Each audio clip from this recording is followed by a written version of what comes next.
Hello and welcome to Bigskybits. I'm your host Colby, and today we'll be looking over the wonderful world of Bitcoin and seeing what's going on.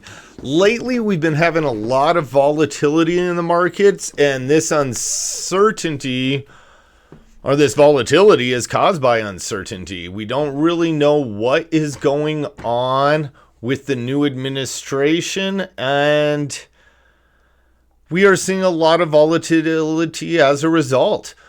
Let's go over and look at the price. And what we see here is Bitcoin hovering around 79,400, 79,500. Currently, way earlier today did dip down to about 77,600. And I think we're seeing a lot of this volatility due to numerous factors, whether it is the uncertainty with the administration or just some of the technical analysis stuff that was bound to come to fruition. As we know, a lot of the CME gaps, even though I don't believe in them, usually do come back and fulfill themselves and close. We saw that recently. We have also seen... We've also traditionally seen a lot of these corrections in the Bitcoin market. When we look back at, when we look back at previous runs, we often saw huge corrections from 10,000 to 5,000, from, 62,000 down to 20,000, back up.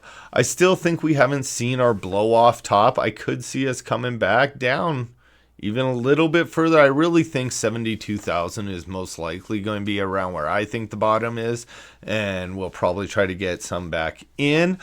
But before that, after that, I do see a nice parabolic blow off top before we kind of reset for the actual winter. As institutional adoption increases, though, I don't think these volatile cycles will be quite as volatile, and we'll see a little smoothing out of the process. With that, we'll go into some of the news that may have caused some of this volatility. Looking over at the whitehouse.gov, we see that President Donald Trump established a strategic Bitcoin reserve and federal digital assets stockpile. With this executive order, the president created an order that's going to look at Bitcoin differently. This order puts Bitcoin in a different category, as we'll look at, from the other digital assets that they were originally considering. It treats Bitcoin as a reserve asset. It will take the Bitcoin we have already achieved that was forfeited, here we go, as part of a criminal or civil asset forfeiture, otherwise meaning things that the government has taken through criminal proceedings, such as the Silk Road incident, such as plenty of drug deals, scam deals, other things that government agencies have acquired Bitcoin from. They're going to hold this Bitcoin and not sell it. And previously, just the mere threat of them selling this Bitcoin actually created quite a bit of problems and reserve for people. That 200,000 or 100-some thousand Bitcoin could potentially be sold at a government auction. And the government has in the past done that. Big entities acquired a lot of Bitcoin early on for cheap amounts relatively through government auctions. It also goes on to say that the United States will not sell Bitcoin deposited into the strategic reserve and will maintain it as a store of reserve assets. It also allows the Secretaries of the Treasury and Commerce are authorized to develop budget-neutral strategies for acquiring additional Bitcoin. And I've heard other people theorize that some of these strategies could be things such as selling other stockpile things like gold, or supposedly we have a cheese stockpile. Now the logistics of some of these stockpiles and how it would be to sell it, I think we're still in the early stages of this, but there could be other strategies such as issuing bonds to acquire this. plenty of different ways, but I think the main point is it gets across this idea that Bitcoin is something that our government sees as important and wants to hold on to. And what that does to the mindset, I think we'll see in the next couple months. These things take a while to play out. And as we go down into the digital asset stockpile, the second part of it, these shitcoins, as I will call them, the government definitely makes a clear delineation between Bitcoin and these other digital assets. The government will not acquire additional digital assets. It clearly defines that they're only going to hold the ones they have got through criminal proceedings, and that the Secretary of the Treasury may determine strategies responsible for stewardship, how they're going to hold and maintain these, including how they may sell them. So it's a very different perspective between the two things. So I just want people to look at that, and I think our government has made a clear stance on this. I know the markets have not responded positively to this announcement, but on the other side of the coin, we could look at, are bigger players trying to buy in now? Are they trying to shake the loose hands out and get a cheap price? These are all things to be determined. All I know is I believe in the technology. I've seen it work. I've witnessed the power of it growing and the unconfiscatable nature of it, the network effect of Bitcoin and how it's growing and enabling people worldwide. So even though I know it kind of goes against some of the original premises for Bitcoin, escaping a lot of the government controls and things, the fact that the government is getting into it is part of the next step to get wider adoption.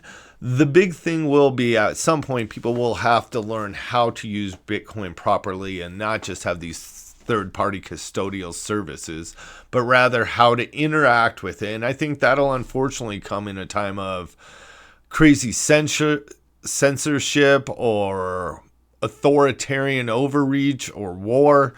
So we'll see where that goes in the future. Moving on, a lighter topic. It's kind of funny. It's to those of you who may have lost money with FTX. It is interesting. Sam Bankman-Fried is still in the news. He just had an interview with Tucker Carlson the other day from prison. I didn't give it much of a thought because I really don't care about Sam Bankman-Fried much. I think he was pretty scammy, and even if he wasn't attempting to be, his ignorance led him to do quite harmful, sketchy things, but I don't believe that. I think he fully knew what he was doing and was taking advantage of the situation. But regardless, Tucker Carlson was able to get an interview with him, and he's in prison. And I thought that was interesting when I saw the headlines, Tucker does an interview with Sam Bankman-Fried, because I knew he was in prison at the time. And it's very hard to get interviews with prisoners in a lot of states. So I thought that was interesting, and then we come to find out just a few days later that this wasn't warranted or authorized at all. Sam Bankman-Fried is now thrown in solitary confinement. So an interesting little article. I hope he doesn't get pardoned. He went on in part of the interview to talk about his relationships he was creating with Republicans, and I saw that mainly as an attempt to maybe get his sentence overturned, but pretty slimy if you ask me. But overall, things are looking well when we really look at the overall situation. Bitcoin's dominance is damn near at all-time high. We are pushing further and further up against these altcoins, and I think that what that really does, I know most people are concerned with short-term price action, but establishing above these and setting the narrative straight is just as important. We have to get the message across that this shitcoin casino and Bitcoin are two completely different animals. The incentive structure that Bitcoin creates is so much different than the lottery system and centralized bullshit that these other coins. I'm sorry, we could get into detail and go deeper into each coin and why I think, or why they're not living up to any kind of expectations and don't hold real utility compared to Bitcoin. But just to keep it short, we're seeing our government, we're seeing society make a clear delineation between these. You can go to most of the subreddits, you can go across the internet, you can feel the sentiment changing this cycle. And I believe that that is a more positive sign than any of the fear, greed metrics, than US adoption, than anything, is that actual sentiment is changing. So I'm seeing great adoption, and I hope you guys can see that too. I hope if you enjoyed the content and liked what I have to say, please give me a like and subscribe to the channel. Forward the message on, and please give me some comments. Let's get some. What are you guys interested? What would you like to learn more about? This space is so huge, from creating new point of sale systems, from getting community involvement, how are we going to separate money from governments that want to enable war?